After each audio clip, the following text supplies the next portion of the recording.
Withdrawing money from Google Meet to your bank account involves a few straightforward steps. Follow this guide to ensure a smooth process. Step 1. Access your Google account.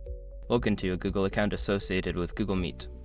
Ensure that you have the necessary permissions to access payment settings. Step 2. Navigate to Google Pay. Go to the Google Pay website or app.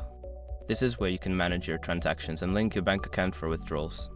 Step 3. Link your bank account. If you haven't done so already, link your bank account to your Google Pay account. You'll need to provide your bank details and verify your account. Step 4. Initiate the withdrawal. Once your bank account is linked, go to the withdrawal section in Google Pay. Enter the amount you wish to withdraw and confirm the transaction. Step 5. Confirm the transaction. Review the withdrawal details and confirm the transaction.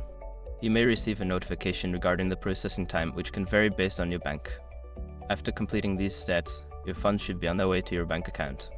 Always check your bank statement to ensure the transaction has been completed successfully.